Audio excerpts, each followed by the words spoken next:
you don't understand yourself well, or you have flights of ideas يمين وشمال وايموشنز يمين وشمال. عشان كده as much as في رأيي this is the best time اللي فيها تعرف ربنا. It's also the most serious time اللي ممكن كل اللخبطة دي to go the wrong way.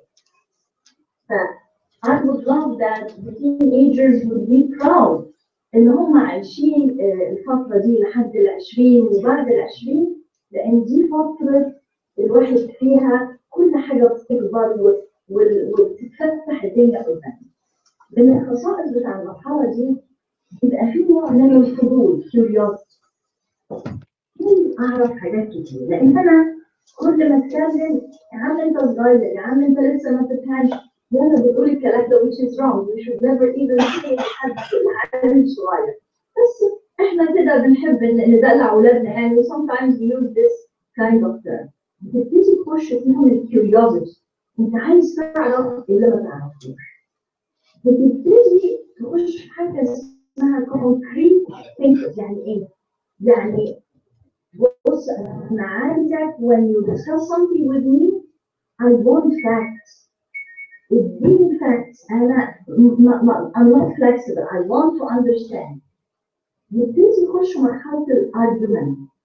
فحتة الارجيومنت دي اللي هي الجدال، وكل الآباء والأمهات يقولوا يعني يا ربي ده أنا عندي ابني ولا بنتي عندها 15 ولا 14 سنة، طول النهار نتشاكس مع بعض.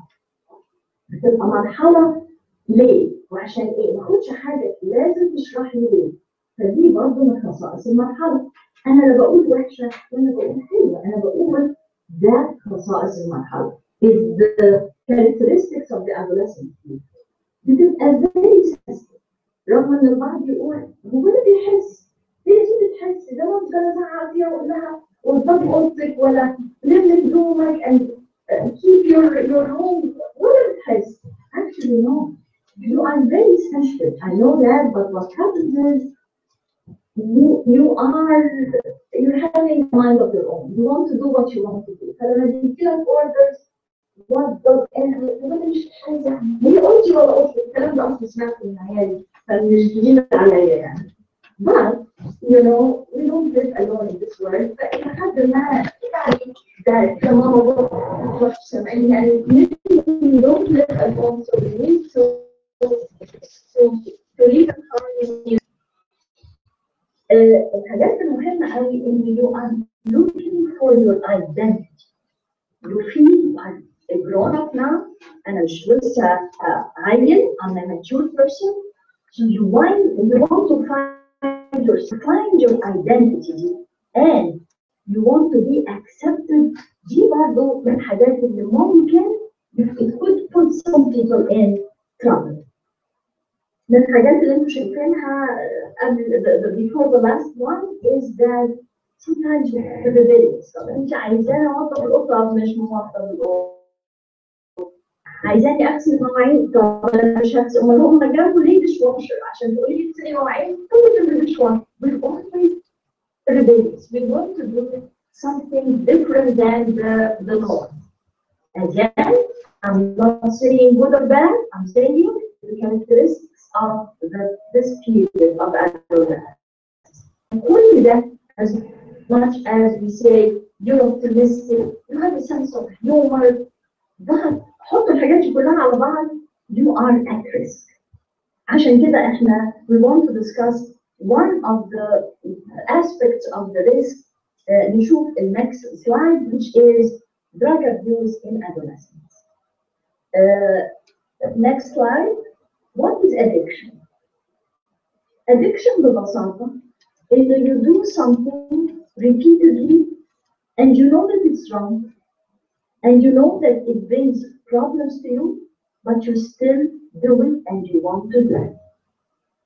الفكرة تشبه الخطية كده، بتشبهني على الخطية. You do the same thing, you like to do it and you know that it's wrong and you know that it causes problems, but you still want to do it.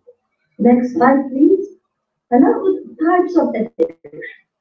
types of addiction that تكونوا فاكرين we're talking only about drugs. Actually no. There are many types of addiction. في أنواع من الإدمان كتيرة. نكلم البنات والستات إيه رأيكم في number 1 compulsive shopping. أنا مش فيش حاجة عايزها بس أجي نازلة أتفرج. عمر ما نازلة أتفرج يسألوني أنا عمر ما نازلة أتفرج دي بترجع سليمة أبدا. لازم أرجع شايلة في إيدي شنطة ولا اتنين.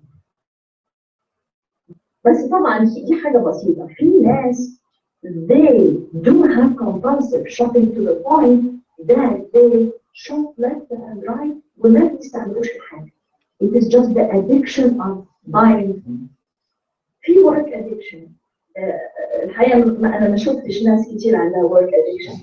يسموهم الوركaholics زي الكحوليك. في حاجة اسمها workaholic. أنا ما شفتش ناس كتير بس few people their work is number 1 ومش مهم لو الدنيا حواليهم all went on.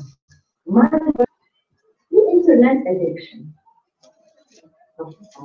Who can have the courage to raise his hand or her hand to admit that I think I have some internet addiction? Thank you. Be courageous first. Thank you. على فكرة I'm raising my hand.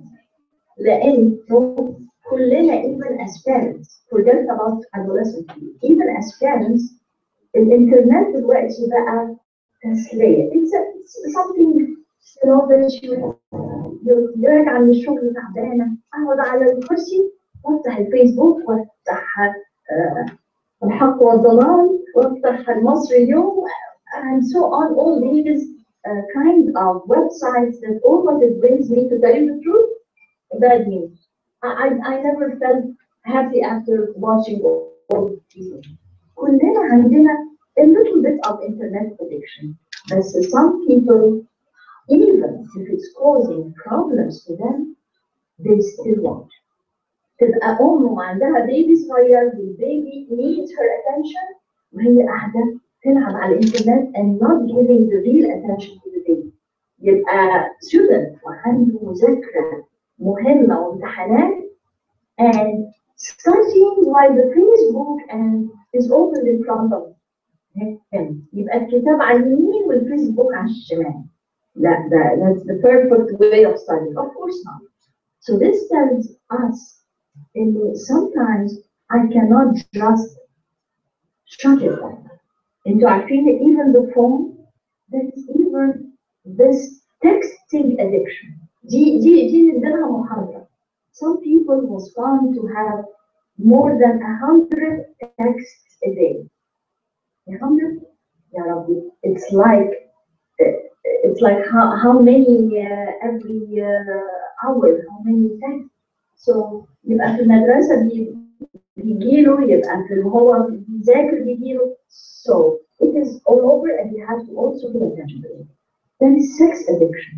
And if I combine things together, if I put internet addiction and sex addiction, I have to warn you about something that is really growing very fast all over the world, which is the porn website.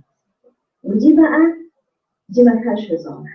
This ruins lives. This ruins families, and this ruins eternal life. دي بقى أنا مش هقول لكم other text to the Facebook. No, when it comes to this, I have to tell you, we have heard, we have seen a lot of tragedy because of this addiction. فدي عايزة لها برضه محاضرة واحدة. Food addiction. مين عنده food addiction؟ مين عنده drive؟ بس أنت مش you're not overweight. You can eat something. You can have food addiction. But some people give a lot of them. They want to diet and you cannot يحبوا الأكل. بس يقف قدام الآيس كريم and they lose all self-control. Anyway, and so on and so on. أنا بس I'm not going to pick on the teenagers. نخش على الكافيين والنيكوتين، نخش بقى على الفارس. في ناس أبونا يقول نسوق القطاع شوية يا جماعة. يقولوا له ابونا ممكن تديني حل بس اشرب كوبايه القهوه الصبح، انا مفيش مشكله حتى بس الا كوبايه القهوه. Others who smoke cigarettes برضه نفس الموضوع، ابونا انا ممكن ما اكلش يوم كله بس I have to have my morning cigarette. All this is a kind of addiction. Next slide please. Internet addiction ده بس كده ايه صوره نضحك عليها مش اكتر. رايحين on vacation ومحضرين الشنط but still they are dragging in connected stuck to his computer. Next slide please. ده بس على السوشيال ميديا اللي انا ما بقتش قادره الحق على الاسامي الجديده. I'm sure does any one of you don't know any of these names because I don't know half of them. ايه مين اب وايه ريدت وايه الحاجات دي. There's a lot of social media networks. So anyway, next slide please. We talk about drugs. هو ده الكلام اللي عايزين نتكلم عنه النهارده which is one of things that we talked about. نخش في الكلام العميق بقى نتكلم على موضوع الدرجز. Next slide. انتوا تلاقوا اصحابكم they divide the drugs into two kinds. يقول لك اصل في soft drugs وفي hard drugs. سمعتوا الكلام ده؟ I'm sure حكوا معاكم. ولما يجي الموضوع على اذا كان مثلا marijuana يعني ده soft drug ما حدش جالس addicted to marijuana. By the way, this is a lie. حتى marijuana بجد هم بس بيقولوا انهم get addicted to marijuana لانه they don't go into the withdrawal symptoms. لكن you still can get hooked to marijuana. يبقى الحدوته بتاعت soft drugs و hard drugs دي is just commercial. الحقيقه drugs are drugs. You lose your control over yourself. Yes, you lose control over yourself. So there is some kind of danger. Next slide please. يا ترى الدراجز بتعمل فينا ايه؟ دي بس ملخص. This slide is like a summary of what drugs do to us. Number one the addiction ده اللي هنتكلم عنه من الناحية الطبية ومن الناحية لكن في من الناحية السوشيال. انتوا بتبصوا بتشوفوا المنظر الهوملس بيبل دول عندكم هوملس ولا بس في النيويورك؟ I'm sure they are everywhere. If you ask every homeless person, I dare to say almost every, you will find there was a drug problem in him. In the Halal homeless, there was some drugs involved. So he has no job, he has no place to live, he has no money, ونايم في الشارع. وانتوا طبعا الهوملس ده له بيكتشر كده الراجل العجوز اللي شعره مطرب وبنطلونه مقطع. No, in New York we have female homeless in their 20s. They are in their 20s, females, and they are homeless. Though definitely drugs are behind it, their parents could not tolerate it anymore وقالوا لها امشي روحي لحالك يا تلقي كلين يا مش عايزين and she still cannot do it. Anyway, economic طبعا economic دي I have heard people that they were stealing from their parents. وصلت لدرجة إنه بقى addicted وعايز فلوس وبقى يدور في البيت عند باباه ومامته حد would steal something من بيت الأب والأم. So موضوع الايكونومي دي ده الشباب. لو أقول لكم على ناس كبيرة I had several patients يقول لي أنا كان عندي business in multiple hundreds of thousands. كان البيزنس بتاعي ده يساوي hundreds of thousands. I lost it all. أقول له you lost it all over the bucks and I used to spend something like 10,000 for drugs a day. أنا صراحة مش فاهمة. I really cannot comprehend it. بس وصلت إنه this is his daily drug use. So economic. آخر حاجة شايفينها medical. الكحول هلخص لكم بسرعة. الكحول بيجيب liver cirrhosis. liver cirrhosis دي اللي هي تليف الكلى. والliver one of the organs اللي لما تبوظ الكلى لو باظت نقدر we can do what؟ بس kidney dialysis renal dialysis انا عايزه اشوف تعرفوا عربي ومعايا ولا لا؟ نعمل dialysis لكن الليفر ما اخترعوش dialysis. الليفر يبوظ انتهى كل حاجه is waiting for a liver transplant. It can cause heart problems, many heart problems. برضه ده مجرد ايه؟ انا بتكلم عن الالكحول اللي هو ادفع حاجه and by the way alcohol is legal. احنا لسه ما دخلناش في illegal drugs. Many that we have seen ناس مثلا maybe they are in their 30s جايين emergency room بهارت attack. For your knowledge صعب قوي حد يجيله هارت اتاك وهو عنده 30 سنه 35 سنه. هارت اتاك دي بتاعت الناس الكبار late 40s 50s 60s لما الكوليسترول يكون ابتدى accumulate in the vessels and it blocks your heart vessels. اللي يجي وعنده هارت اتاك very early أول سؤال نسأله له إيه؟ Are you using cocaine? Did you hear about cocaine? Cocaine is one of the drugs that is sold on the streets. It can close up the vessel and cause heart attack. البلاد مش هيوصل للهارت. So لو قعدت محاضرة كاملة نتكلم على الميديكال consequences of drugs, we teach it to the young doctors because they don't know much about this. Next slide, please. A brain disease. Next slide, please. Addiction is a brain disease. جايز أول مرة تسمعوا. إحنا دايما نفتكر إن addiction is a bad behavior. أنت بتشرب سجاير يا ولد. كان زمان بقى في الأفلام العربي يروح أبوه يديله أنانين وإزاي تشرب سجاير. اوكي؟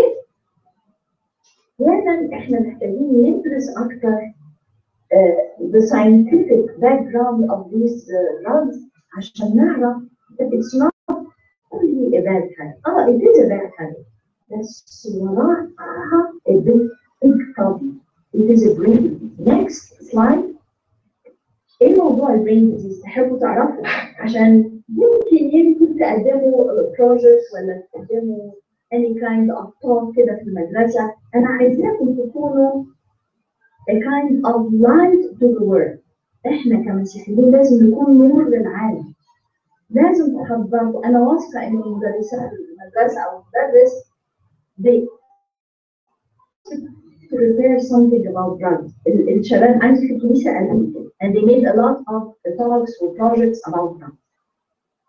النهارده اللي بيتعلموا من ناحيه الطبيه from medical point of view that addiction is a brain disease. Why? Because addiction works all the drugs. The drugs اللي بتخش في الجسم بتروح تلعب. It has certain centers in your brain that they play with these centers. The centers دي اسمها next slide please. اسمها the reward center. The reward center دي center حقيقية. It's not an imaginary center. دي مش حاجة وهمية. دي center حقيقية اللي اديت لكم أساميهم في السلايد اللي فات. فيمكن الألكحول له center والهيروين له center والكوكايين له center حتى النيكوتين حتى السجاير حتى النيكوتين له center.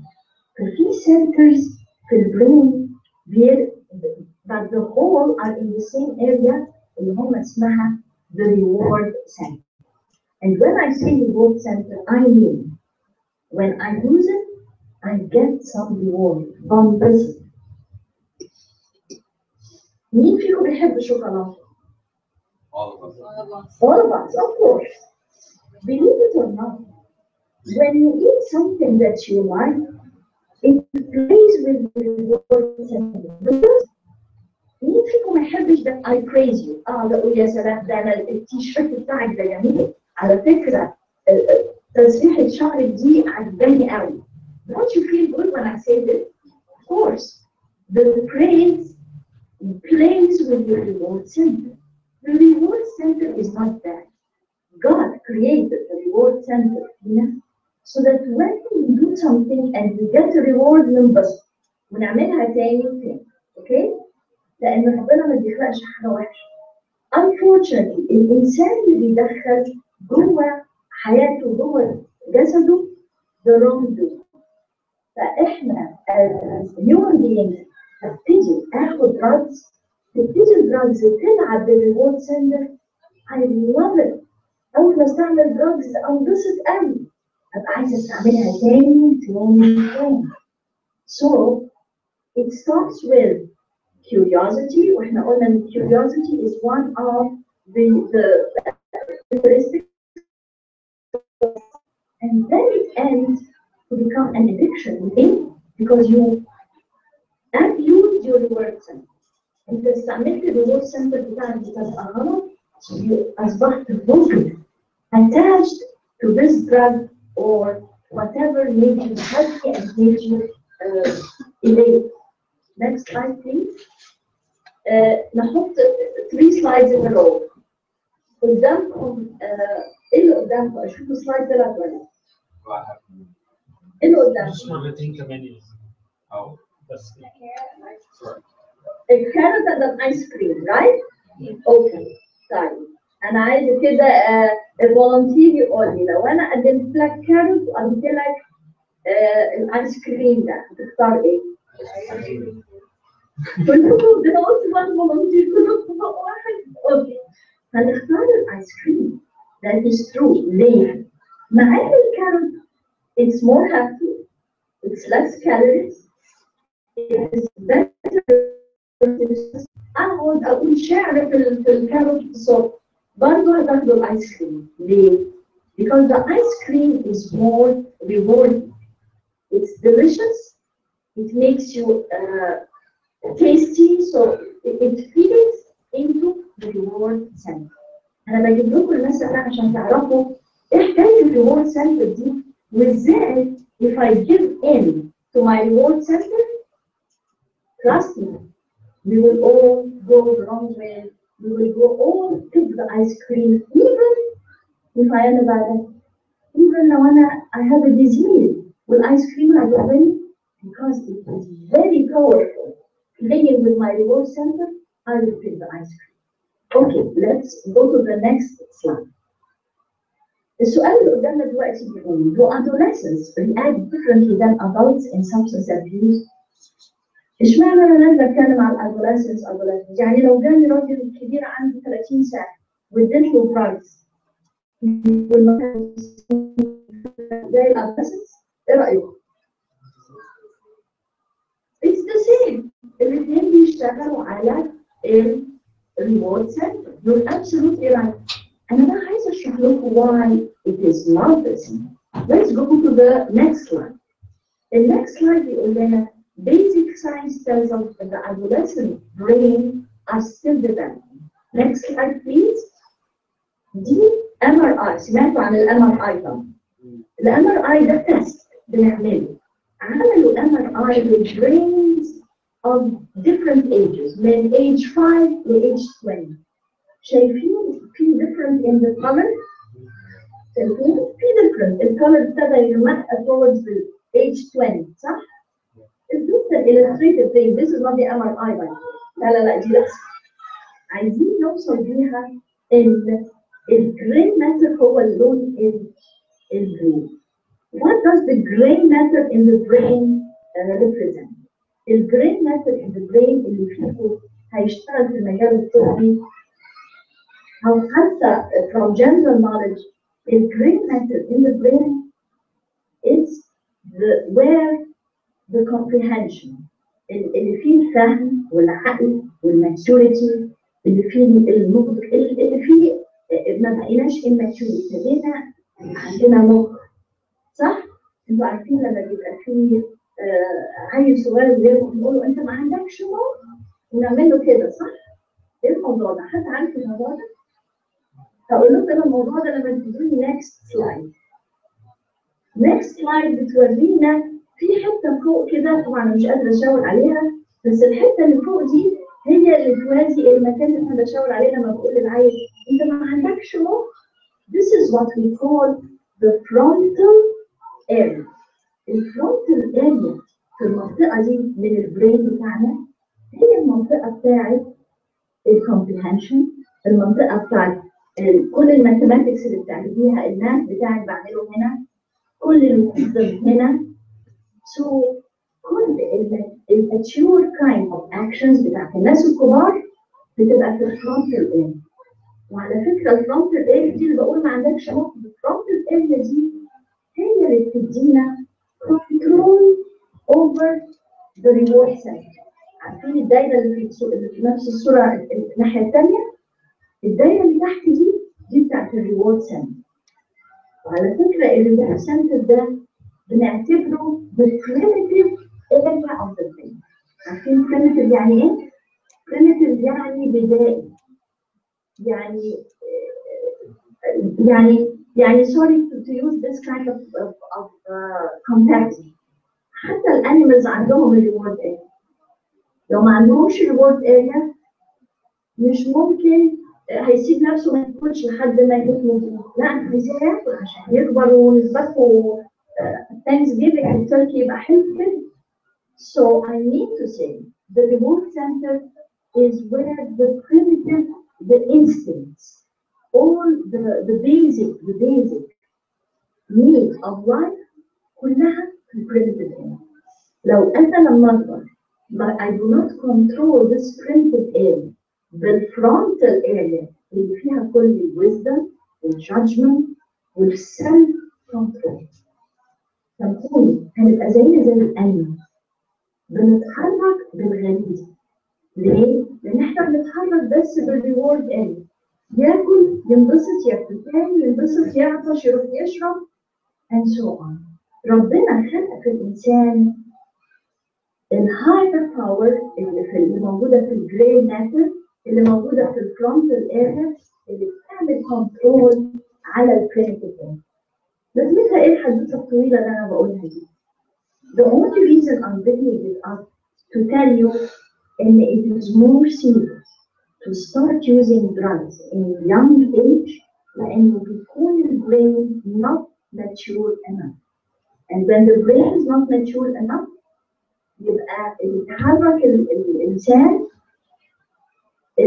الprimitive area، الreward center، الغرايز. أنا مبسوط اروح بقى ايه اخد الكحول لحد ما اقدرش اقف على حالي. ليه؟ لان I do not have the control over myself. Next slide please. قبل ما اخش في why do people use drugs عايز اسال what is the legal age for alcohol drinking in the United States؟ 21. ده لما بنبسط منكم قوي في حاجات عارفينها كلها. 21. ليه؟ اشمعنى 21 يعني؟ أظن بعد الميديكال explanation اللي أنا عملته من شوية حد فيكم هيقول لي اشمعنى 21 is the legal age for drinking؟ هتقول لي اسمك وتقول لي الإجابة لو سمحت. Jerome وعلشان the brain is mature enough now. Thank you very much. الله احنا اتعلمنا حاجة النهارده. It is not out of nowhere. عجبت القاضي قال ايه age 21 كده عجبني. يقول ما حدش يشرب الكحول قبل age 21. Actually no. On medical basis up till the age 21 بيكون البرين لسه getting towards maturity and you can drink and do very stupid things. بس very whole. طبعا أي حد بيدرينك by the way you inhibit your upper power, you inhibit the power بتاع الفرونتال area. وده اللي بيخلي الدرانك يعمل حادثة ويبتدي يعمل لخبطة في كلامه، يبتدي يتنطط زي واحد crazy. لأن once you drink a lot of alcohol you inhibit your control center. فهم قالوا it's already inhibited or immature في الشباب اللي هم below 20. So if they drink on top of the immature brain إن شاء الله it will be a disaster. فقالوا على الأقل they will not allow drinking before they start having self-control. Okay? نخش على slide دي why do people use drugs؟ أنا أساساً هتكلم على the teenagers اللي هو أكثر سن.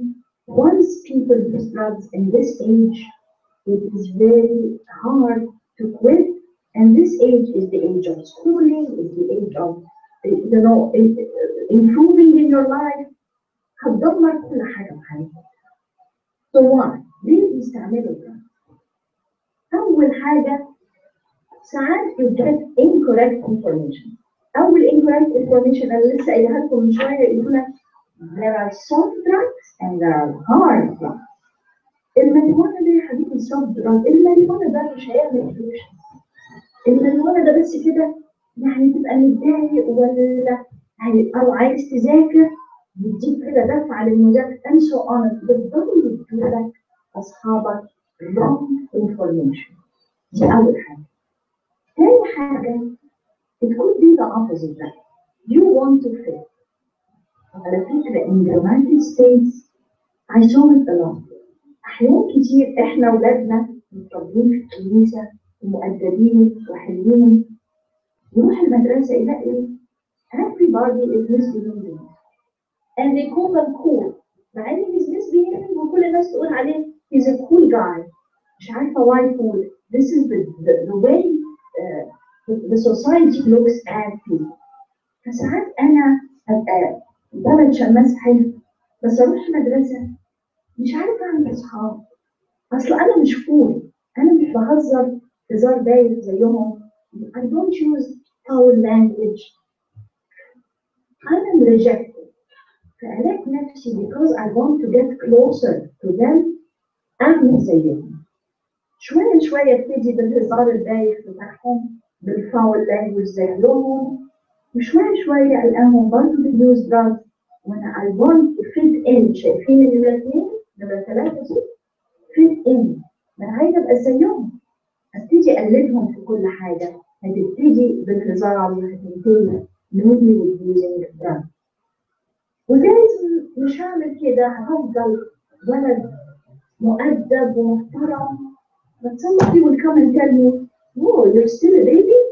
أنت لسه ما جربتش joint of marijuana?" إيه ده؟ I start feeling what we call peer pressure.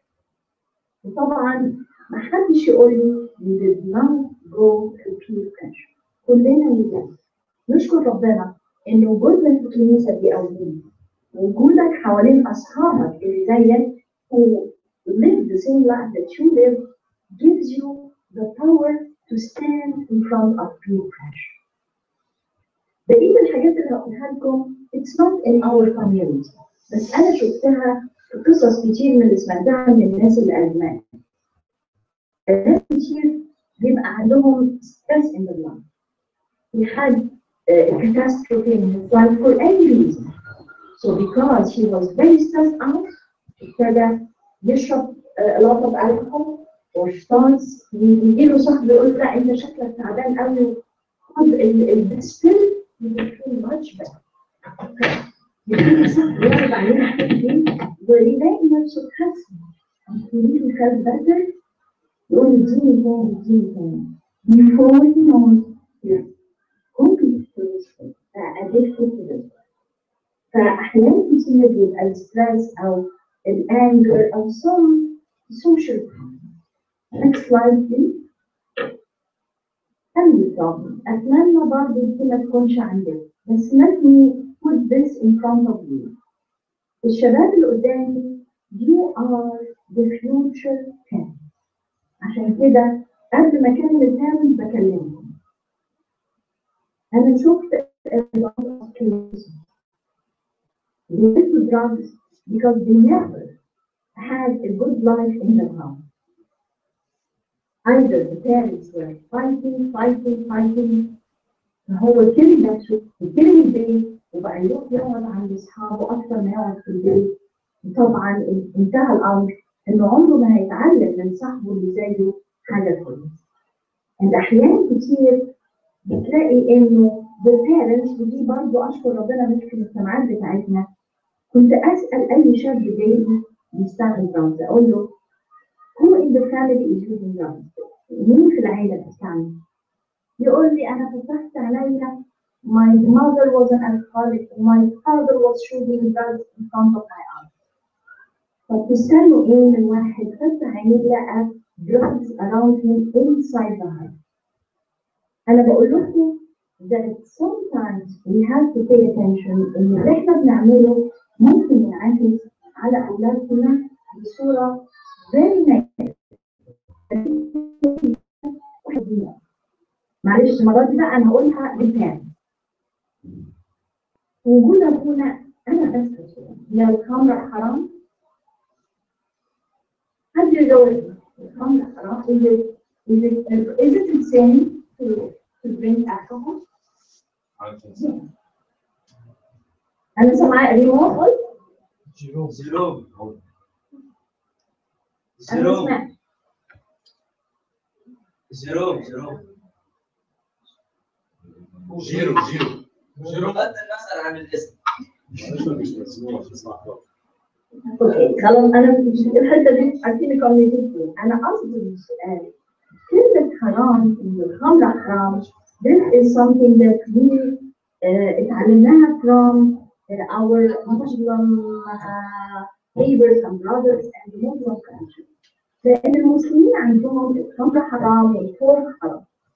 المسيحيه ما عندناش حاجه حرام، لكن عندنا امور to build my life and to improve my life and things that can cause damage to me. فبهذا الفكر ممكن some parents would have some wine or some beer at home. Again أنا مش بقول إن ده غلط، بس this is the warning I'm telling you.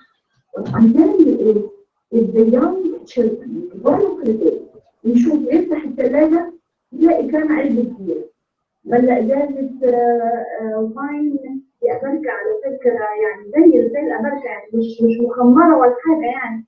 Sometimes we use this kind of thing. نفتح الثلاجة ده إن البيت مليان حاجة. You will get used that this is okay. وبما إن هو عنده an immature brain, you can start using it early in life. We lose control on it when we should not touch it.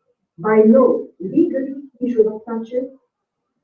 And if he was found drinking, he's underage. أنا ليه بقول كده؟ الولد بيقلد باباه والبنت بتقلد باباها. لو الأهل بيشرب سجاير صعب يطلع لابنه يقول له حبيبي ما بتشربش سجاير. ما يتقلش عندك عين لو أنت بتشرب سجاير تقول لابنك please don't smoke. So why do you smoke؟ رغم ان انا بقول لكم الخمره مش حرام، لكن نخلي بالنا because our young children at home ما يفهموش. زيها زي ازازه البيبسي محطوطه في الثلاجه so they can start getting used to it and then they will get it. انت يا كبير ما تأثرتش because you know what to do right and what to do wrong when to stop. but ابنك هيفهم. فأحيانا الكنيسة بتعلمنا بلاش منها. مش هي دي اللي هتحليل، بلاش منها خالص عشان مش عايزين الولاد يتلخبطوا. اوكي؟ next slide please. so بسرعة كده هقول لكم the commonly abused drugs. احنا اتكلمنا على ماريجوانا. وعايزة أقول لكم إن this is a big myth. لما يقول لك إن الماريجوانا دي it's not addictive وإحنا ما بتعملش حاجة، الكلام ده مش مظبوط. And that's why it is considered an illegal drug. وبرضه ما تقولوليش في بعض الstates are willing to make it legal. لسه كل الناس بتحارب الموضوع ده it is not a legal thing and it causes a lot of problems. Next slide please. ايه اللي بتعملوا الماريجوانا وليه بتحبوها؟ بتخليهم مبسوطين، يكون يعني مبسوط قوي فرحان. خليه كده يحس انه يمكن هو very weak personality بس يحس انه راجل عظيم وله شأن. كل ده false idea, false feeling. بس يشرب الجوينت اوف ماريجوانا يحس ان هو مفيش احسن منه. and so on and so on. Next slide please. Alcohol. 90% of adults they use alcohol.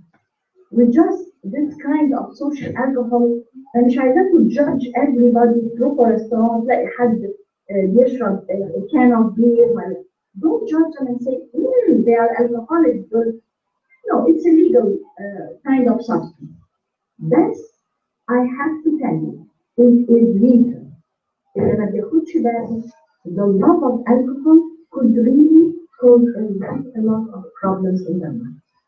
فحتى الليجل طب ما السيجرت ليجل حد قال ان السجاير illegal using cigarette ممكن ناخد محاضرة على الميديكال بروبلم بتاعت السيجرت بتشوفوها في التي في كل الأمراض اللي السيجرت بتجيبها. Next slide please. دلوقتي نتكلم how to protect my kid from using drugs or how to protect myself from using drugs. We have to open up. أنا عايزاكم تعملوا some kind of workshop تقعدوا مع بعض وتتكلموا إيه نظرتك أو نظرة الشباب للدراجز؟ رأيكم إيه في موضوع الدراجز؟ بلاش الدراجز، رأيكم إيه just for party كده one weekend ونشرب شوية ألكحول، إيه المشكلة يعني؟ افتحوا الموضوع ده لأنه whenever we try not to speak about something most probably there is problem cooking ومحدش بيفتح الكلام في الموضوع ده لحد ما يدرسوه. فللبارنتس وللفيوتشر بارنتس اللي هم الشباب اللي قاعدين لازم ابقى بتكلم مع ابني وبنتي about these things. رأيك ايه يا حبيبي؟ ماما انا صاحبي عارفه فلان صاحبي اللي كان عندنا الميلاد اللي فات. You know I know that he's in drugs now. أبتدي أتكلم معاه عن صاحبي but pay attention. Do not judge the person. لأن أنا مش بحكم على الشخص ده أصله ده بايظ ده ملقاش حد ينتبه له يربيه. Please ما نستعملش اللانجوج ده. Drugs are stronger than many of them. بنبتدي نتكلم على how bad drugs are not how bad the person is. المهم in the whole idea we have to open up to understand how bad drugs how many accidents because of drugs happen. أنا عايزة أقول لكم حاجة. في إحصائية اتعملت statistics بتقول every half hour there is a fatal traffic accident in the United States. Fatal يعني ناس بتموت because of people under the influence. كلمة under the influence إما under the influence of alcohol أو under the influence of drugs. أنا متهيأليش إنه cancer which is the disease اللي مش عارفين له علاج. I don't believe cancer kills one person every half hour. تخيلوا إنه alcohol and drugs بتقتل واحد كل نص ساعة. Doesn't it tell you that curable disease زي الaddiction is a curable disease. Curable diseases we lose lives more than real disease. عندنا بقى في نورك عندنا مصيبة أكبر الأوفردوز. عارفين الأوفردوز؟ كل أسبوع في الجرايد عندنا 2 or 3 young people. لما أقول young أنا بتكلم على 19 20 22 يعني بالكثير 30 years old. They lose their lives for overdose. The overdose there is a second between أنا صاحي and the second coming after I stop breathing. So a lot of people are losing their life because of that. لما أنا أتكلم مع أولادي أو أتكلم مع أصحابي أو أوعي الناس اللي حواليا how bad these things do الناس تفوق. Think that people are taking this lightly. لكن الحكاية يعني it's a little funny. We want to have some fun. It is not. It is true. Okay? طيب, the next slide. How to protect my kids from using drugs? Talk. واللي أنا بعمله دلوقتي هو what we should do. أنا ليه بتكلم معاكم عن الموضوع ده؟ اديت لكم شوية حاجات medical، اديت لكم شوية حاجات social، اتكلمنا openly about what's happening in the society، اتكلمنا على statistics. إذا ما كناش نتكلم في أي موضوع، كل ما نتكسف نفتح الموضوع، كل ما بنخبي على big abscess. لا، الabscess in medicine ممكن الabscess drain the pulse with death treatment. The other thing is the activity. صعب أنا مش بقول never، بس صعب تلاقي ولد بيلعب سبورتس وبياخد راحة. صعب تلاقي ولد شاطر في المدرسة ومهتم بدراسته وبياخد راحة. صعب تلاقي واحد له big role في الكنيسة أو في المدرسة أو في الكوميونتي وتعرف إنه بياخد راحة. Usually drugs bring you down. بتبقى lazy، تبقى دايما متأخر في المدرسة، ما يبقاش you have nothing to do with sports. حتى your outward المنظر الخارجي تلاقيه ما بيهتموش بمنظرهم because they are living in another world. I think if we speak about these things, we will prevent a whole generation from going astray because of it. Okay. طبعا ليه لو جواي عشان بتقولوا كتير pressure، لو كان اصحابي في المدرسة وقعدوا يكلموني على الضغط. أنا لسه the young kid in front of me wearing the red shirt. You. What they bring? Yes.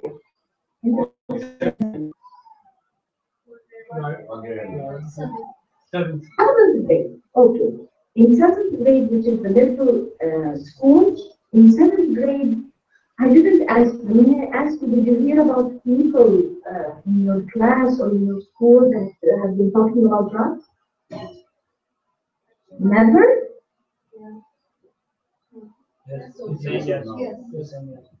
Yes. So, what أنت بتتكلم عربي ولا إنجليزي؟ English only. Okay. So what would you do if they come and talk to you about drugs and say, you know, we use drugs. I wanted to teach you what to do to treat these people. This is what we call peer pressure. What would you answer them? Give me an example. I'll say something like I'll pray for you, and then once like whenever in the morning or night, Thank you. You will pray for him. This is when you're at home.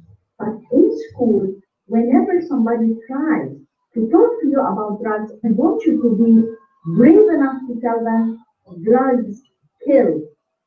I do not want to speak about drugs. I do not want to be any part of the drug discussion because I've been hearing and reading that drugs kill. That drugs bring you down. You will never be an achiever in your life if drugs is part of your activity. You have to be ready. If somebody tries to push something that you don't want, then you say no. شايف أنا حاطة إيه قدامك؟ Do you see the slide? Just say no. I don't want to discuss this topic. And the same thing not only with drugs, any silly discussion that you don't like to be part of it, just be courageous and brave and say, please, I do not want to be part of this kind of discussion. Don't think that they will look down on you. On the contrary, they will look up on you. They will feel that you are stronger than them. In a sense, you shut them up because they couldn't get through to you. Okay, next slide, please. And this is what I was just telling you. The cost of drugs is not only the money we pay to purchase drugs. This is what we get when we use drugs.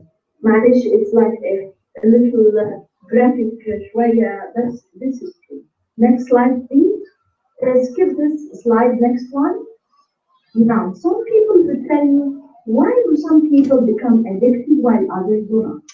كنت مرة بدي محاضرة في مدرسة. I was giving a lecture in a high school. Like your high school.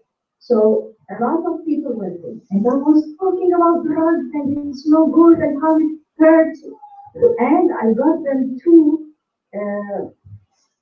kids. They are in the late 20s that were drug addicts, and they went and they got themselves clean and came to tell the life story. And they were telling these kids how miserable the life had been and how did they went into drugs. This is not the topic. And I will go after the end of my lecture. Some of the kids came to ask me a question. They don't care. They are not interested. Okay. استغرب له أقول لكم one of the teachers came وقال لي when I was young I used to use drugs Anna and my friend. I stopped using drugs, but my friend had the Mahara is using drugs. The teacher, anyone, both of us use drugs. Anna, I'm good. I stopped and I'm good. However, he is still using drugs to help you very well. Let's answer this question. Next slide, please. They say that there is a genetic part, يعني عشان كده بقول لكم some people come from families that have the genetic kind of possibility of being addicts, and some do not. That's the right answer is both. There is a genetic part of it, but the bigger part is the environmental effect. Next slide, please. الحاجة اللي هقولها لكم تاني a lot of mental illness. عارفين يعني ايه mental illness؟ يعني psychological، يعني الأمراض النفسية والعقلية. They found that there is a big connection between mental illness and using drugs. أغلب اللي بيجوا drugs بنضطر نديهم أدوية for the mental illness. وكأن الدرug affects their psychology.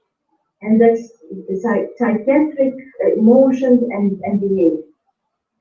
لقينا some people, خصوصا الناس العواجيز, like somebody lost his wife. Dr. Agour in his 70s and he lost his wife. He gets depressed. He gets lonely. مش لاقي حاجة يعملها. عارفين يعمل إيه؟ He goes out to buy liquor ويرجع البيت طول الليل يشرب.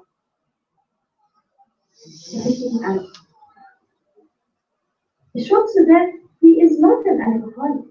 حرام علينا الراجل بعد ما بقى 70 سنة أقول عليه he became an alcoholic. عارفين why he's doing that? Who can guess? يلا عشان تصحصحوا معايا قربت خالص. Depression. He tried. Thank you. So this is what we call self-medication.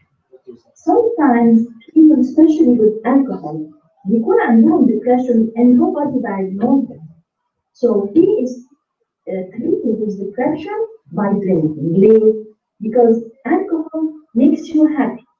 وهو مش عارف يبقى happy. وكل اللي بيعمله يشرب شوية alcohol يحس إنه happy. ينسى إن هو lonely and he lost his wife. بدل ما يشرب alcohol ينسى تقول لسايكاتريست ياخد one pill a day فيبقى happy and he won't be depressed. Because alcohol will affect his liver, will affect his heart, will. Anyway, and that's what logo, there is a big connection between drugs and mental illness. Next slide, please. Signs that somebody is using drugs. I want you to pay attention to this, not to judge people. احنا مش بناخد الليكتشر today عشان ادوق حواليا اشوف اصحابي في الفصل مين شكلها كده ومين عنده الاعراض دي يبقى ده drug addict. No, it is for us to understand early signs of addiction and try to help this person. أول حاجة they lose interest in school. يعني يبقى بيروح المدرسة وشاطر يبتدي الجريد بتاعته يوم بعد يوم بعد يوم he lose interest in school. طبعا there are many reasons to lose interest in school, but this is one of them. They start changing friends. This is a red flag. تلاقي الطفل غيروا الفريند بتوعهم وابتدوا يبقى hang with kids that shoot them. يبتدوا يبقوا عندهم very وباي ميل، يوم بيبقوا حلوين وهاديين، وتاني يوم يبقى بيزعق وبيشتم وبيتخانق. ده صاحبك بتاع ده، ده مش كلمة صاحبك. I hope you got your friend. This is your classmate اللي كان هادي امبارح وزي الفل. Today he's screaming, yelling, kicking. ده اللي بيعملوا drugs. One day up, one day down. They all the time want to be left alone. مش عايز يقعد مع حد. He wants to be left alone. Usually they are using drugs alone in the room or somewhere. They cannot concentrate. تلاقي تحكي معاها أي ستوري مش مجمعها معاكي. المخ ضايع. This is a sign of addiction. تلاقي they can get into fights قدامك. They can sleep inside the classroom. تلاقي حط راسه على الديسك ونام. Something is wrong with this kid. محدش نايم طول الليل هيروح المدرسة ينام. غير لو كان شاطر قوي بيذاكر طول الليل. I thought so. But most probably they were up all night, maybe shooting drugs, and the next morning they are so hesitant, they are sleeping in odd time. You look to their eyes, sometimes they are red, they are puffy, العينين منفخة, العينين محمرة. Sometimes تلاقيهم they lose weight. Because I want to tell you, those that choose drugs, stop eating. They eat very little. They are very consumed with using drugs to the point that they don't have an appetite to eat. And some of them, few of them الحقيقة. Sometimes تلاقيهم عندهم some kind of cough. And many of them those that choose herbs. تلاقي عندهم what we call flu-like symptoms. تلاقي كل يومين his eyes are running, his nose is running, he's shivering, he feels like cold. أنا ممكن يجيلي flu ولا cold once a month مثلا، بس مش معقولة 3 times a week. يعني نلاقي واحد all the time he has these symptoms. These are signs of withdrawal from alcohol, mainly from heroin. We give this runny nose, searing eyes, shivering. Why do this is suspicion? Again, but we're not saying this to judge people, but to pay attention to what's going on. Next slide, please. Again, why can't addicts just quit? الكتاب مش سهل. أنا مش قلت لكم إن there is a higher control. When I lose the higher control, as an addict, I cannot just quit. So the new treatment. Next slide, please. Next slide, please. Next slide. We have a target. You saw to the slide about target. We have a target that we want to reach. This target is what we want through treatment and through counseling and through something of, I would say, therapy. And next slide, we'll skip this one. This is the last thing we want to say today, a verse on the Bible. The word in for God has not given us the spirit of fear, but of power and of love and of a sound mind. And لأن الله لم يعطينا روح الفشل بل روح القدرة والنجاح والنصر. Please don't ever give up. Don't ever give up on anybody saying, he's a drug addict. Then خلاص, he ruined his future. That is not true. We do not give up on anybody. We always have hope. The last slide, we always need to remember to say no to any wrongdoing, whether it's drugs, whether it's silly discussion, whether it's inappropriate websites, anything that is not right, and I know that it's not right, say no to it. This is the only way to cure our hearts, our lives, and our lives. I'm done, and now I'll give you a few minutes for questions or discussion or whatever you would like to share with us.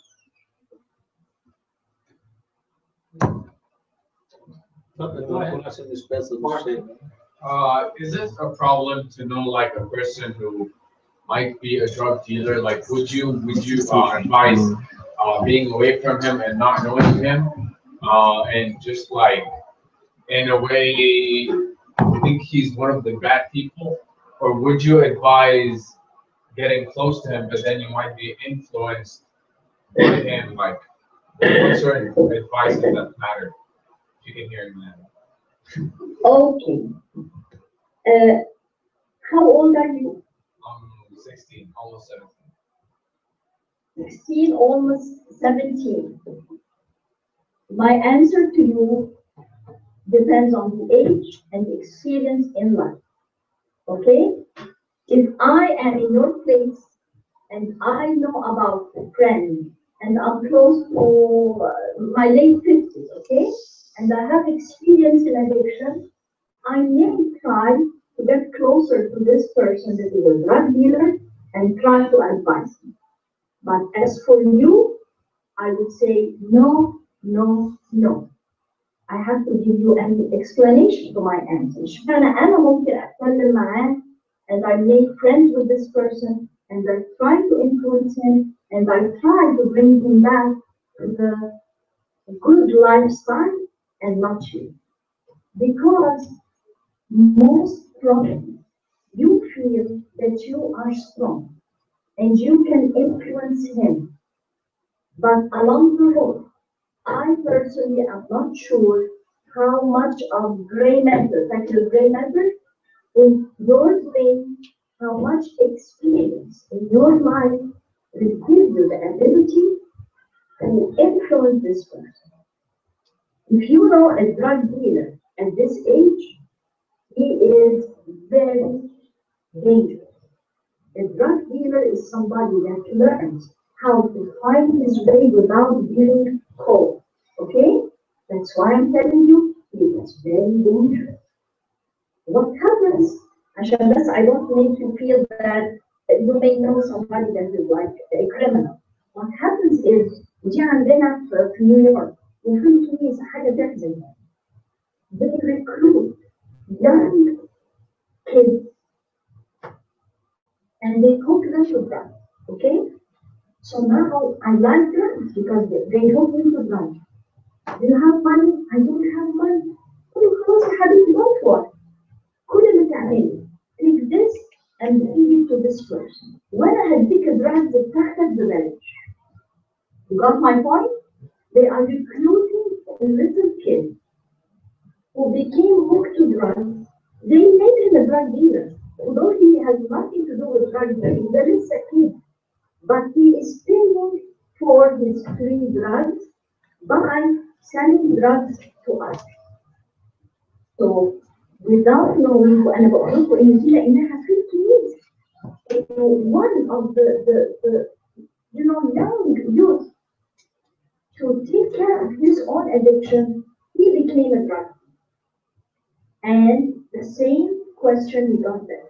And يعني ما نكلموش, يعني نسيبه, يعني all of us will stay away from him. I have to tell him, it is not your ability. مش عايزة أقول it's not your job. طبعا salvation of souls is our job. إحنا كلنا لازم نسعى لخلاصهم. بس أنت مش هتقدر لا سنك ولا الاكسبيرينس بتاعك في الدنيا ولا أي حاجة will be able unless you're working not yours. يعني إيه؟ يعني you trying to talk to him واللي بتقوله له ترجع تحكيه مثلا لأبونا. كأن أبونا طبعا أبونا will speak to the guy directly. But let me say, you talk to your mother. Your mother tells you, okay, قول له كده وكده واعمل له كده and this and there is some grown up is backing you, is having your back زي ما بتقولوا بالأمريكان. But all on your own, without some grown up in the story helping you, please stay away from him because without knowing, you will be trying something wrong, even if you think you will not do. Am I a little tough with my answer? Do you feel No. annoyed? No, it's reasonable. I agree with you. So yeah, you don't feel that like I'm looking down on you because you are 17.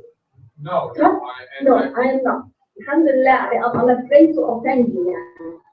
But out of my long experience, and I'm talking about 17 years in this field, you are not immune. So don't go alone. If you love this person dearly and you want to help him, you alone cannot do it. You are not qualified.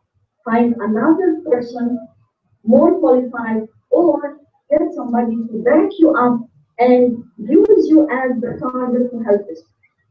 Okay. في أي أسئلة تاني؟ أنا عارفة طولت عليكم بس you know it's once and for all لأن ما نتكلمش في الموضوع ده كده. اتفضل. احيانا الكيوريوسيتي بتاعت الشباب للحاجات الجديده بتخليه يفكر بشكل واسع قوي. ليه ما جربش؟ ليه ما جربش مره؟ انا مش هخسر حاجه من مره، لان انا مش هبقى مدمن من مره يعني. فالتست ايه المشكله فيه؟ اوكي. لو حضرتك كنت متابع معانا في الاول بالظبط اللي حضرتك بتقوله ده قلناه. Number 1 is curiosity. By the way, it's number 1 في كل حاجه مش في الدراسه. Number 1 في inappropriate website عشان دي سهله. بعملها في اوضتي وبابي مقفول والكمبيوتر بتاعي معايا ومحدش شايف، صح؟ معلش سامحوني انا بتكلم بجرأة شويه. Out of curiosity أنا عايزة أشوف إيه اللي الويب سايت دي فيها. وأنت ما تعرفش إن once you start watching it you will get hooked ومش هتعرف تبطل. I hope not. بمعونة ربنا كل ولاد ربنا يحافظ عليهم، بس حتى let me find out. ساعات it is not once and for all. It could be just the beginning. أضحككم على إيه؟ When I started working, أنا كنت ماسكة الريهاب سنتر. ما شفتوش؟ عارف اللي يقول لك بالبلدي مش هتفهموها أنت من الدار للنار؟ أنا من الدار للنار. I never knew anything about drugs, but I found this job and they accepted me, and I took care of a rehab center. One day, just the head nurse, رئيسة الحكيمات, تقول لي, Doctor, we found one of the patients ومعاه marijuana and we took it from him. قلت لها اوكي تعالي على جنب كده بس. Do me a favor. ممكن تشوفي الماريجوانا دي؟ اصل انا عمري ما شفتها. And I'm ashamed. انا ماسكه الدراج سنتر وانا عمري ما شفتها. طبعا I'm not saying this يعني طب احنا الجيل بتاعنا ده ما شفناش الكلام ده خالص في مصر. We never خصوصا لما نكون متربيين في الكنيسه. I could say that out of curiosity I wanted to see, but I never had a second of curiosity I want to try. طب ليه ما عملتش كده؟ ما انا كبيرة and I can control myself and I won't get hooked to it. والقصة اللي انا هحكيها لكم دي. Why wouldn't I try it out of curiosity? في حاجات ما فيهاش curiosity.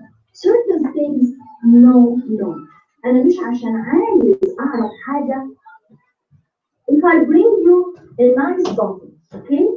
أقول لك على فكرة البottle دي شايف جميلة إزاي؟ جميلة وأحط لك فيها a very nice فيونكة. هي الفيونكة اللي هي in English. Whatever, a nice packing, okay? A gift pack واديتها لك وأقول لك إيه رأيك في الفيونكة دي؟ جميلة، وإيه رأيك في البطل دي؟ البطل دي إيه جميلة؟ You know, I want you to take a sip. هتاخد sip ولا قبل ما تاخد sip تقول لي هو في إيه جوه؟ أقول لك يعني بس خد sip. وبصراحة اللي جوه is fun. Take a sip out of curiosity كده. شوف الفويس بتاعهم إيه. Will you take a sip? Honestly كده. However, it looks nice, attractive, but I'm telling you, it has poison. It's like out of curiosity. You take a sip of poison? No, ما فيش حد. Nobody عاقل وعنده a little of brain would like to take a sip of coffee. طبعا I have the answer. يقدر يقولوا لي بقى السip of drugs ولا a joint of marijuana is not going to kill you. But to me is a point. Those that are good for alcohol وبعد ما بنعالجهم and they no longer drink alcohol عارفين بقول لهم ايه قبل ما تمشوا؟ Do not touch or taste alcohol. I'm not going to be an alcoholic, but maybe we go out for dinner. I take a little pillow, do not taste alcohol. Can you give me a reason? Although if Susan, you're an alcoholic, the minute you taste it, all the old memories will come back and you will become an alcoholic again. Your only cue is never ever to taste it, not a drop. The reason is that you know that certain things, if you try and you like, you cannot stop it. Say no to many things, not only to drugs. Say no to the silly discussion. Say no to the inappropriate websites. Say no to the time you waste on Facebook hours and hours and hours. Put a limit to yourself. Who has another question? قبل ما تناموا مني. So as you said, addiction and the reward center and stuff. You said as you keep on going with your addiction, you get rewarded in your reward center, and that equals joy or happiness or whatever. How would you advise replacing that happiness if you're trying to stop? Okay, we have to stop first, which is the first decision, okay, and why in recovery, this is what we do with the people that we have them in recovery. It takes months and months, okay, then have to learn more or new kinds of activities. That all his life was circling around drugs. The drug abusers, I mean it when I say he does not do anything other than drugs. ينام ويصحى على drugs. Some of them I would ask, how many times you use drugs a day? They would say maybe 20 times. I say, and you have no life. Many times you are using drugs 20 times a day, and every hour you have no life. He does not have a life. You have to replace it. So a lot of treatment centers, if they go away, then we go into some kind of inpatient rehab where they place for us a lot of activity, a lot of meetings زي اللي احنا قاعدين ونقعد ناخد ندي ونتكلم. When they bring it off their chest, it helps them to recover. But the first thing is to stop. The reward center you cannot replace for the reward center. أنا لو حطيت قدامك الفود that you like هتفضل تاكل لحد ما تخلص من كل الأكل صح؟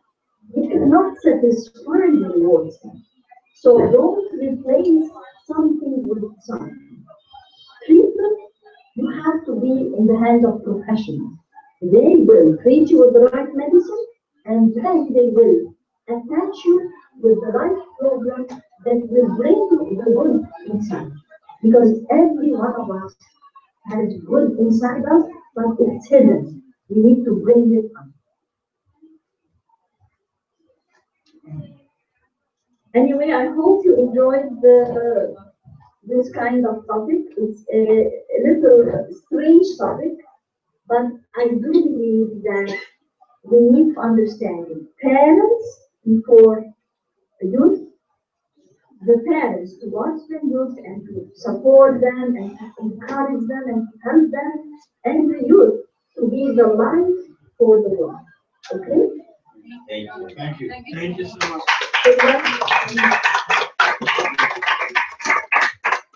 Thank you, Dr. Suzy. Thank you so much. Thank you. ربنا يخليك يعوضك. ربنا يخليك. Bye. اتفضل يا استاذ.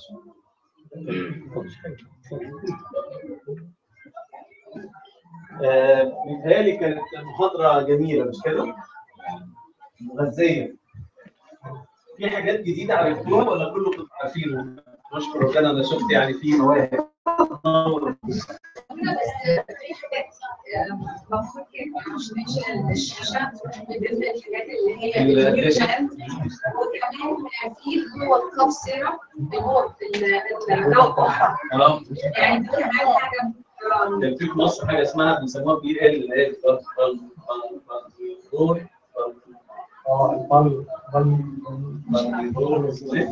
هو في لستة أدوية كده اللي فعلا ممكن حد مثلا يقول اه انا عندي دواء شوجر لا بيجوا في الأسابيع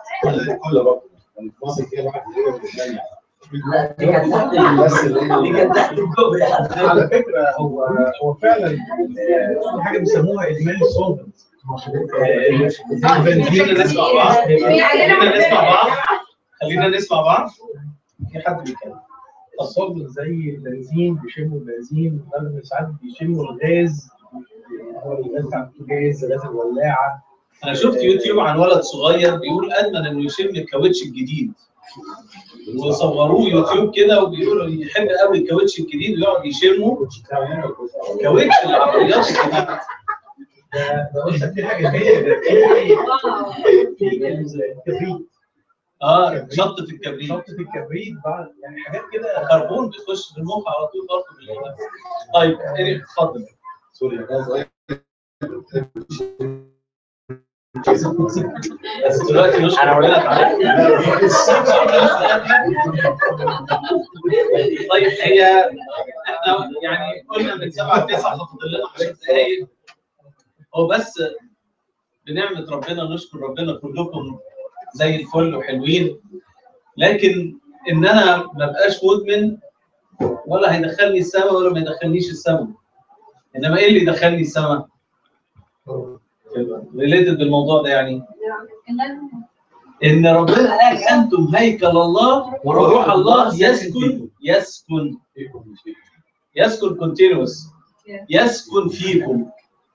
فالواحد لما يحس قد ايه روح ربنا ساكن فيا وان انا هيكل كنيسه واعرف قيمه المسبح اللي ربنا حطه فيا ده انا من غير ما كلام كتير انا هطلع مني اي حاجه وحشه، ومن اي حاجه ماشيه مع العالم مش هعملها، اي حاجه تدخل لي من بره غريبه، من الشيطان، من اصدقاء، من المدرسه، من بتاع تلقائيا. ليه؟ لان في حب بيني وبين ربنا. فالواحد لما بيحب ربنا ويرتبط بيه قوي كل الحاجات ديت من غير اي تعاليم ونقعد نعمل فيها محاضرات. الواحد لما بيتربى فعلا في الكنيسه يحس ان هو اجنور الحاجات دي على طول، يطلعها بره، يصدها من غير ما ياخد باله. كلمه برضو جعلت الرب امامي في كل حين دي تخليني ابقى، هي يعني كتر خيرها قالت ان الخمره الواين والحاجات دي مش حرام. احنا ما عندناش حرام وحلال فعلا، لكن عندنا ما يليق باولاد الله وما لا يليق. فان احنا نحط حتى لو شربنا كاس واين في العيد في السنه مره، انا عندي اقول لا بلاش. ليه؟ لان احنا عندنا احنا بقينا بتوع ربنا. حاجه بتاعت ربنا دي مقدسه، دي بقت حاجه مخصصه. يعني ايه مقدس للرب؟ مخصص للرب. زمان كان رئيس الكهنه والكهنه كانوا يحطوا على راسهم كده علامه حديد اسمها نحاس كده مكتوب عليها ايه؟ قدس للرب. يعني ايه؟ يعني ده بتاع ربنا. خلاص ما فيش حد تاني يستخدمه ولا هو يستخدم العالم، مخصص لربنا. احنا في العهد الجديد بقى كل واحد ينزل المعموديه ويطلع بقى ايه؟ قدس للرب، بقى بتاع ربنا.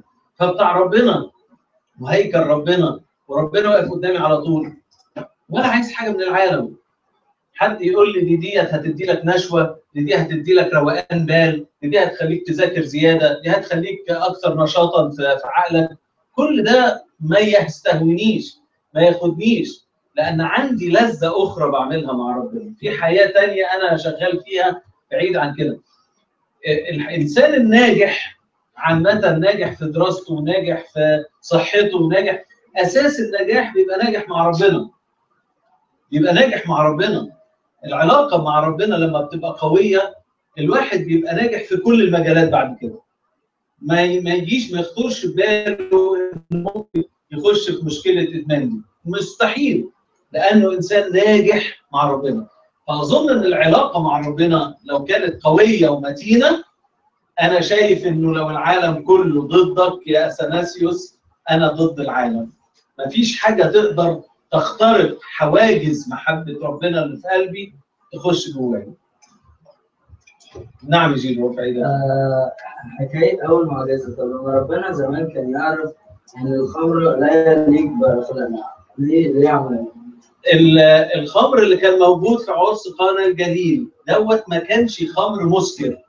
ده كان بيجيبوا في موسم العنب، بيجيبوا العنب يعصروه لانه كان بيبوظ، ما عندهمش حاجه يشيلوا فيها العنب، فكانوا يعصروه ويعملوه شربات. فلما يجي اي وليمه، اي دعوه، اي حاجه، يروحوا مقدمين الضيافه. حضرتك النهارده في الثلاجه تفتح تلاقي عندك برتقال، عصير برتقال وعصير جوافه وعصير تفاح. هم كان عندهم عصير عنب علشان لما يجي لهم ضيوف يقدموا منه، لكنه ما كانش بيسكر. فلما كانوا بيخزنوه كتير كان ممكن يبقى فيه شيء من السكر. فلما جه قدموا هم اللي عندهم، اللي هو يعني كان قديم شويه الظاهر، ربنا لما قالوا له العذراء ماما العذراء قالت له الحق ده ما عندهمش خمره خلصت، فقال لهم املوا الاجران وابتدوا يسقوا المدعوين. رئيس المتكئ لما شرب من الخمره اللي ربنا عملها فاق، مش نكس بوظ الدماغ بتاعته يعني، لا ده فاق لدرجه انه قال ايه ده؟ بقى حد يدي الخمره الحلوه في الاخر؟ ده انتوا تدوا خمره حلوه الاول الواحد يشربها يستلذ بيها وبعد كده ما ياخدش باله من اللي بعد كده. فالخمره اللي ربنا قدمها كانت خمره كانت تعتبر عصير عنب بدون تخمير، كانتش مسكر. فحضرتك لو عايز تشرب عصير عنب في دلوقتي في السوبر ماركت تشتري عصير عنب، لكن ما تجيبش واين وتقول اصل ربنا قدم واين في العصير. في حاجه برضه ربنا تشرب الخمر اللي فيها الخلاعه. ايوه خلاعه مع الانسان ممكن يسرف ولا بيسرف يعمل حاجات خلاعيه. ايوه كنا لسه في درس الكتاب بندرس في سفر الاشعياء، فبنتكلم على الخمر. كل احداث الخمر اللي حصلت في الكتاب المقدس اخرتها مأساويه. يعني مثلا بلشاصر مثلا لما جه شرب خمره سكر، جاله ايد كتبت على الحيطه. هو طبعا من السكر جاب ادوات المذبح، تعرفوا القصه دي؟ جاب ادوات الهيكل، الكاس بتاع الهيكل اللي بنقدم فيه لربنا، جابه وشرب فيه خمره وعمل وليمه وحشه، فربنا قال له تنقضي ايامك ما انتش قاعد. واحد زي هيرودس شرب وسكر، قتل يوحنا المعمدان، وهكذا. كل قصص الكتاب المقدس اللي فيها خمره اخرتها مصيبه. فمش بس ان الخمره لغايه لما ابتدي اسكر تبقى غلط، لا، هي من اولها غلط.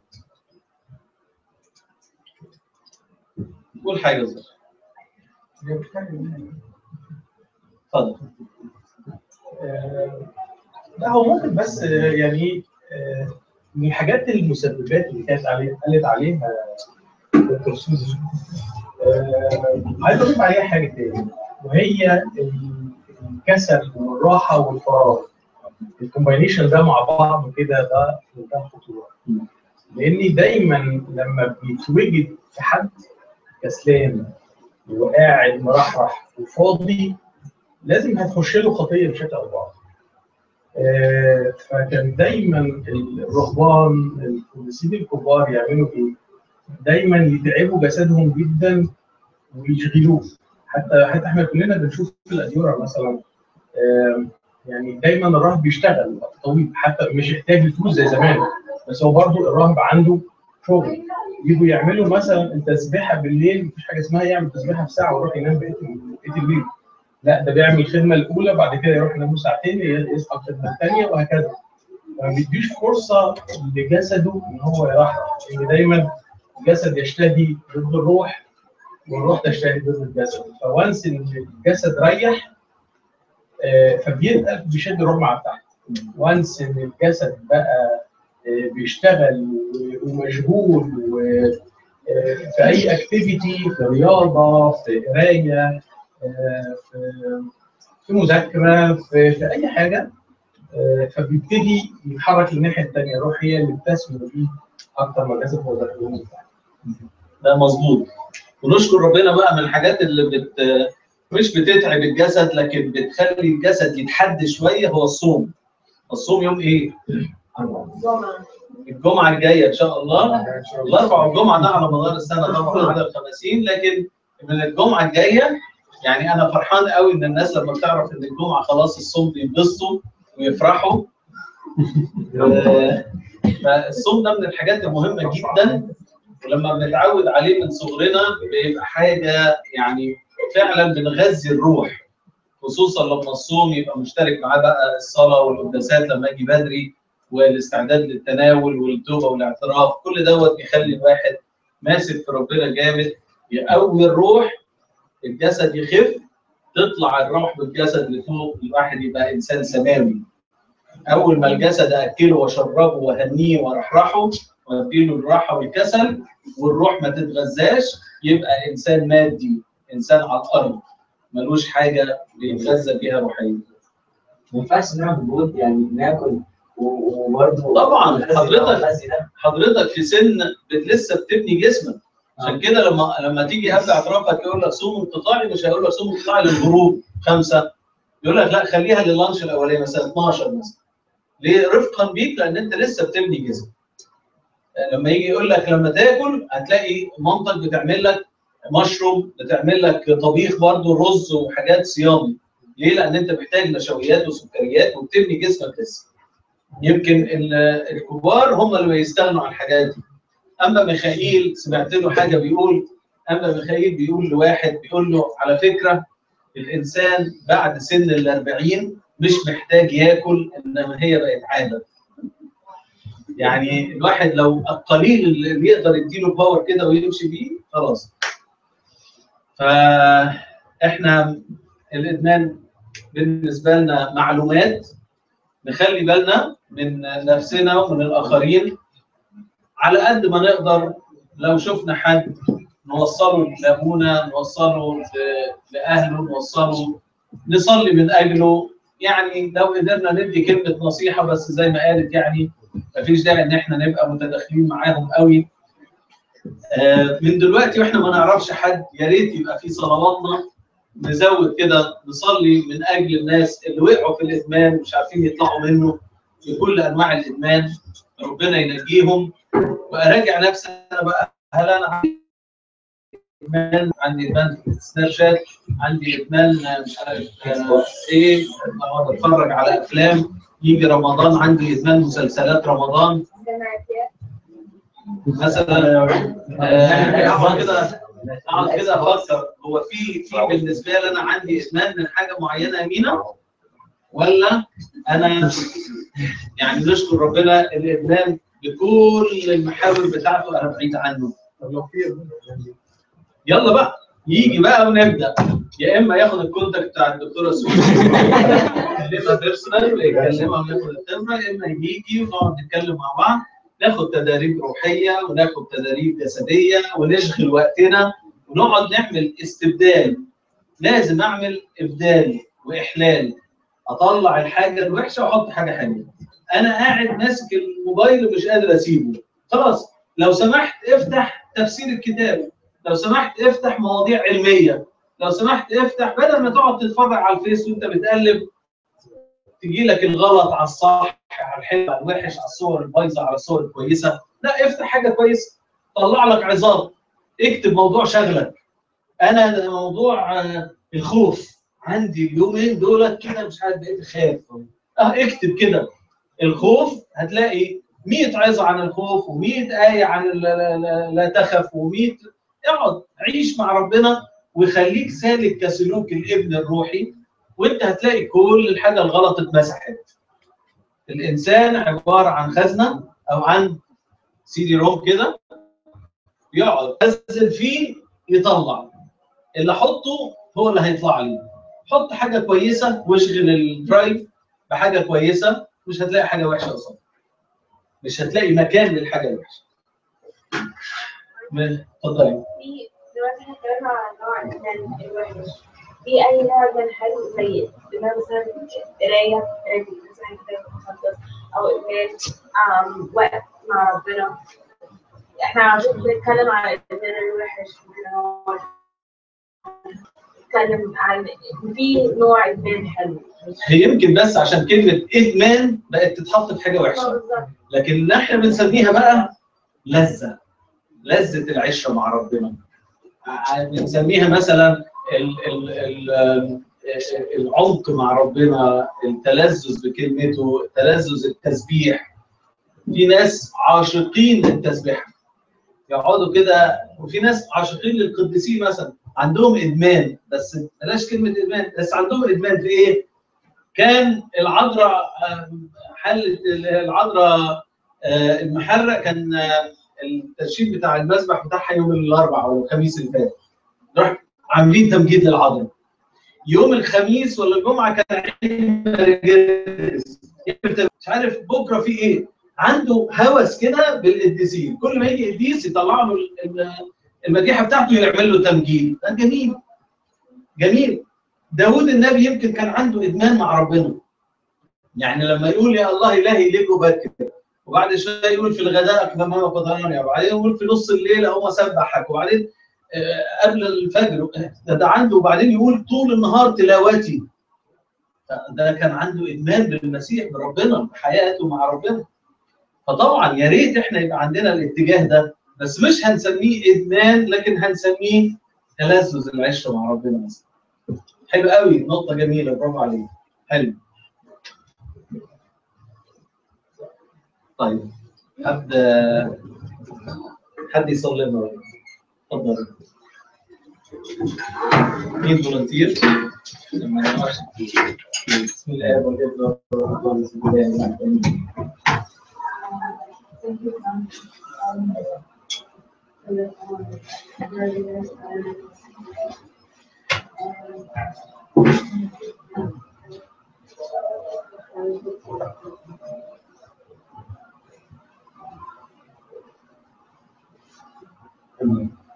نظر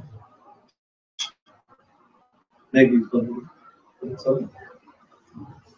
بشكرك عشان احنا ولادك، بشكرك عشان انت دايما بتعلمنا، بشكرك يا رب عشان انت دايما بتعلمنا. يا رب علمنا ازاي احنا عشان ولادك، علمنا ازاي نكون نور العالم، علمنا ازاي نكون واحد غلط. يا رب علمنا ولادنا، خلينا نتعلم ندي نفسينا، لازم نكون شر، لازم ابليس يا رب بيصور ضعف في كل مكان، بيدور علينا.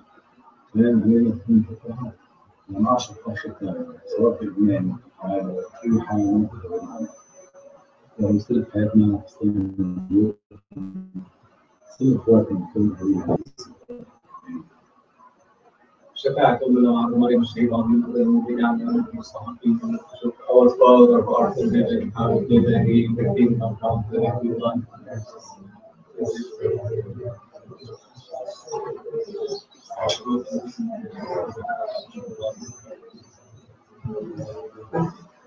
حمد الله الآب، نعمة الابن الوحيد، شركة الله وعطية الروح القدس، تكن معكم فيكم بسلام، سلام الرب يكون معكم.